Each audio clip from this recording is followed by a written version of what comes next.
भाई अगर आप भी अपनी नई किराना दुकान की शुरुआत कर चुके हो या फिर आप आने वाले समय में अपनी नई किराना दुकान की शुरुआत करने वाले हो तो ये वीडियो आप ही के लिए है। क्योंकि भाई आज की इस वीडियो में हम आपको बताने वाले हैं कि अगर आप नई किराना दुकान की शुरुआत करते हो तो कुछ ऐसी गलती होती है जो कि आपसे जाने अनजाने में हो जाती है, या फिर उस गलतियों को आपको पता ही नहीं चलता कि यार मेरे से ये गलती हो रही है। ठीक है, मतलब वो गलती आपसे जानबूझ के कह सकते हैं कि हो जाती है।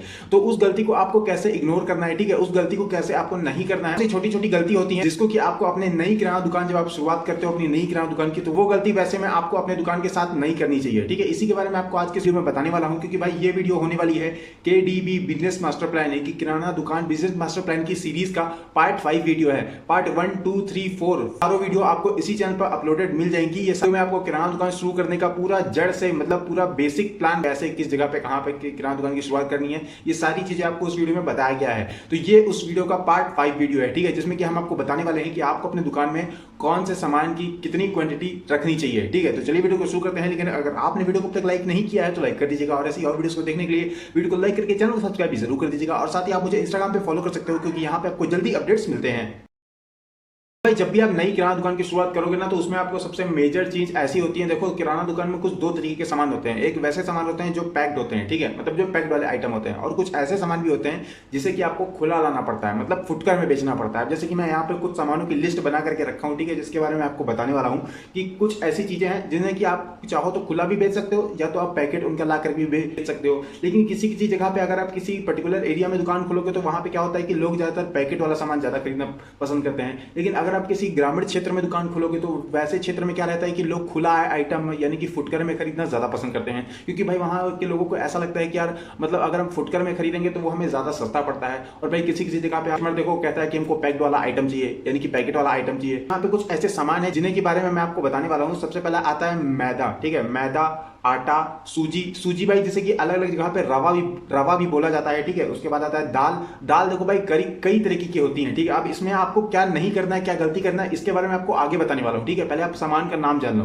ठीक है, सबसे पहले मैंने आपको बताया मैदा, आटा, सूजी जैसे कि रवा भी बोला जाता है। उसके बाद दाल भी कई प्रकार की होती है। ठीक है, उसके बाद आता है करू तेल। ठीक है, करू तेल में आपको वो खुला वाला जो पीपा आता है मैं उसकी बात कर रहा हूँ। ठीक है, एक भाई बोतल वाला आता है 1 लीटर में, आधा लीटर में, मैं उसकी बात नहीं कर रहा हूँ। ठीक है, मैं खुले वाले तेल की बात कर रहा हूँ जो तौल में दिया जाता है। ठीक है, उसके बाद आता है ब्रेड, बन, पाव, दूध, छाछ, दही। देखो भाई अभी जो मैंने जितने भी सामान के बारे में मैंने आपको बताया है ना, ये सामान ऐसे सामान है कि जिनको आप अगर ज्यादा क्वांटिटी में खरीद लेते हो और ये सामान आपके दुकान से परमानेंटली एक फिक्स टाइम में नहीं बिक पाता है तो ये धीरे धीरे खराब होने लगता है। ठीक है, जैसे कि मैंने आपको एग्जांपल में बताया मिल्क यानी कि दूध। देखो भाई दूध की एक्सपायरी डेट तो कह सकते हैं कि एक ही दिन की होती है, एक ही दिन छोड़ो, कह सकते हैं कि यार मतलब 24 घंटे की होती है। ठीक है, तो मान लो अगर आप कहते हैं कि अगर आप नई किराना दुकान की शुरुआत करते हैं और भाई शुरुआत में आपको ये अंदाजा बिल्कुल भी नहीं रहेगा कि यार सुबेरे टाइम में कितने पैकेट दूध मेरे दुकान से बिक जाएंगे, है ना, ये आपको अंदाजा तो शुरुआत में रहेगा नहीं।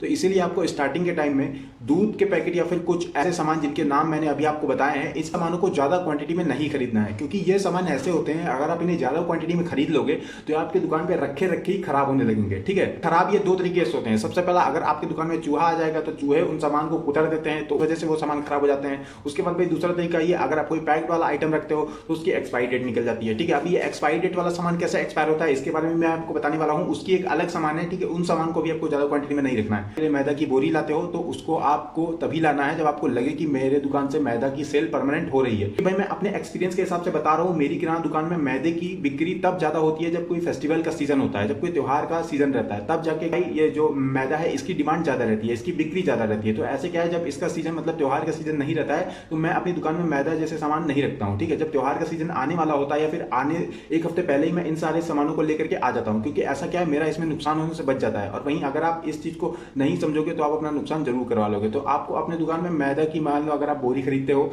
तो बोरी आपकी मैदे की 1 महीने के अंदर बिक जानी चाहिए। और वहीं अगर आप मैदा नहीं बेच पाते हो तो मैदा जो है वो रखे रखे ही खराब होने लगता है। इसी तरीके से भाई आटा भी है, आटा की भी सेल वैसे देखा जाए तो 12 के 12 महीना होती है। ठीक है, डिपेंड करता है कि आपकी दुकान किस लोकेशन पे खुली हुई है। ठीक है, क्योंकि आटा ऐसी चीज है जो कि भाई साल के 12 महीना बिकता है। सूजी रवा भी भाई ऐसा देखा जाए तो कॉमनली तो 12 महीना बिकता है, लेकिन बीच बीच में कभी कभी नहीं भी बिकता है उतना। उसके बाद कह सकते हैं दाल, देखो भाई दाल में बेसिक जो दाल होती है वो है अरहर दाल और उड़द दाल। ये और भी कई तरीके की दाल होती है, लेकिन भाई वो कभी कभी कोई इत्तेफाक से त्योहार का सीजन होता है, उस हिसाब से वो दाल ज्यादा बिकने लगती है। मतलब कॉमनली देखा जाए तो अरहर की दाल, उड़द की दाल बेसिकली किराना दुकान पे ज्यादा बिकती है। भाई करू तेल, देखो भाई करू तेल मैंने आपको स्टार्टिंग में ही बताया था कि मैं वो जो पैकेट वाला करू तेल आता है मैं उसकी बात नहीं कर रहा हूँ। यहाँ पे जो खुला वाला तेल आता है, जैसे कि मैं अपने दुकान के लिए डबल सिक्का का तेल लेकर के आता हूँ, ठीक है, इस कंपनी का डबल सिक्का का है, ठीक है, इसे मैं लेकर के आता हूँ। और ये तेल क्या है भाई, अगर आप इस तेल को ज्यादा खरीद के रख लेते हो पहले से, तो ये आपको मतलब ये तेल जो है अंदर से खराब होने लगता है। देखो भाई मेरे को दुकान किए हुए दो तीन साल से ज़्यादा हो चुका है। ये जो करू तेल होता है ना, ये जो डबल सिक्का वाला मैं अपने दुकान के लिए लेकर के आता हूँ,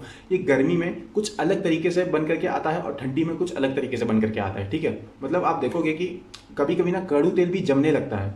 अभी कभी आपने सुना है, क्योंकि भाई रिफाइंड तेल तो जमता है, वो तो चलो माना जाता है कि हाँ रिफाइंड तेल जम जाता है, लेकिन रिफाइंड तेल कुछ ऐसे तेल होते हैं जो कि नहीं जमते हैं, ठीक है, क्योंकि भाई वो ओरिजिनल ब्रांड के प्रोडक्ट होते हैं। लेकिन कुछ रिफाइंड ऑयल ऐसे होते हैं जो कि जम जाते हैं, और कुछ ऐसे करू तेल भी होते हैं जो कि भाई जम जाते हैं। तो वहीं अगर आप गर्मी में पूरा मतलब 20 से 25 पीपा खरीद के रख लिए हो और सोच रहे हो कि मेरा पूरा साल निपट जाएगा, तो ये काम आपको नहीं करना है, ठीक है। तेल आपका रखे रखे ही जम सकता है और खराब भी हो सकता है। उसके बाद आता है ब्रेड, बंद, पाव, मतलब बंद जिसे कि पाव भी बोला जाता है अलग अलग जगह पे। ऐसे में भाई आप एक्सपायरी डेट देख सकते हो, और ऐसे में आपको उतना ही पैकेट लेना है कि जितना आपको लगे कि हाँ एक हफ्ते में या फिर 2 दिन के अंदर या फिर 3 दिन के अंदर हमारे दुकान से बिक करके खत्म हो जाएगा, ठीक है। ऐसे प्रोडक्ट क्या है, ऐसे प्रोडक्ट पे एक्सपायरी डेट लिखी होती है। मैं बंद की बात नहीं कर रहा हूँ, कुछ लोकल बंद होते हैं जिस पे एक्सपायरी डेट नहीं लिखी होती है। वो बंद को और पाव को आपको उस हिसाब से खरीदना है कि आपकी दुकान पे सेल कितनी हो रही है, ठीक है। मान लीजिए आपकी दुकान पे एक दिन में 10 पैकेट की सेल है, तो आपको अपनी दुकान के लिए खरीदना है मैक्सिमम 12 से 13 पैकेट, ठीक है।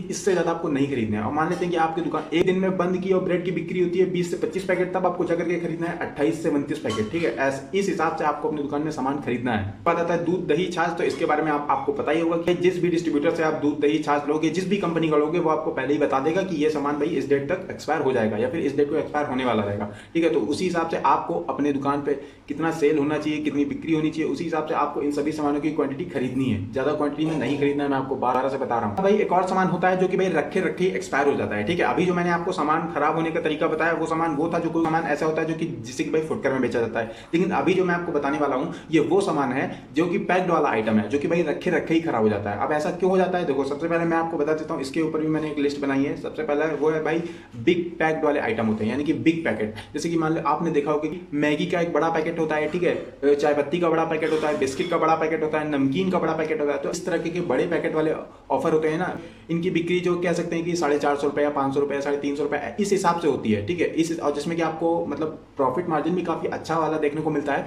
ऐसे सामान को आपको ज्यादा क्वांटिटी में नहीं उठाना है, क्योंकि कह सकते हैं कि भाई अगर आप ज्यादा क्वांटिटी में उठाते हो तो आपकी दुकान एक सबसे अच्छी लोकेशन पे होनी चाहिए, जहां पे लोग पैक्ड आइटम खरीदना ज्यादा प्रेफर करते हो, ठीक है। मतलब लीजिए मेरी दुकान एक ग्रामीण क्षेत्र में है, तो मैं अपने ग्रामीण क्षेत्र में इसी पैक्ड वाले आइटम को, बड़े बड़े वाले आइटम को, मतलब जो टॉप बिग पैक होते हैं, ठीक है, 5 किलो की चीनी, 5 किलो की पैकेट का चाय पत्ती, ऐसे पैकेट को अगर मैं अपनी दुकान में ला करके रखूंगा तो वो भाई मेरे दुकान पे उतना स्पीड से नहीं बिकने वाले, क्योंकि भाई वो जो बड़े बड़े पैकेट होते हैं ना, वो बड़े पैकेट कोई 450 रहेगा, कोई 550 रुपए का रहेगा। तो ऐसे इतने महंगे प्रोडक्ट ना ग्रामीण क्षेत्र में उतनी स्पीड से नहीं बिकते हैं, काफी कम, मतलब एक तरीके से कह सकते हैं कि काफी स्लो तरीके से बिकते हैं, ठीक है। और वहीं अगर आपकी दुकान एक अच्छे लोकेशन पे रहेगी, जहां पे लोग मतलब ज्यादा पैक्ड वाला आइटम ज्यादा खरीदना प्रेफर करते हैं, तो ऐसे में क्या वो जो जितने भी बड़े प्रोडक्ट होते हैं, जैसे कि बिग पैकेट वाले प्रोडक्ट होते हैं, वो सारे सामान वहां पे आपकी दुकान पे सेल हो सकते हैं। भाई मेरी दुकान ग्रामीण वाले एरिया में है, मैं बड़े पैकेट के मैगी ले आऊंगा, बिस्किट ले आऊंगा, चाय पत्ती ले आऊंगा, तो वो भाई मेरे दुकान में रखे रखे एक्सपायर हो जाएगा और वो भाई बिक ही नहीं पाएगा। हो सकता है कि एक का दुक्का प्रोडक्ट बिक जाए, लेकिन मैक्सिमम तो मैं यही नोटिस किया हूं कि वो सामान मेरे दुकान पे रखे रखे ही खराब हो गया है, या फिर कह सकते हैं कि भाई वो अपने टाइम से नहीं बिक पाया, इसलिए वो एक्सपायर हो गया है, ठीक है। इस तरीके से भाई नुकसान हो जाता है किराना दुकान में। उम्मीद है वीडियो आपको पसंद आई होगी, तो वीडियो आपको कैसी लगी कमेंट करके जरूर बताइएगा, और ऐसे ही और वीडियोस को देखने के लिए वीडियो को लाइक करके चैनल को सब्सक्राइब भी जरूर कर दीजिएगा।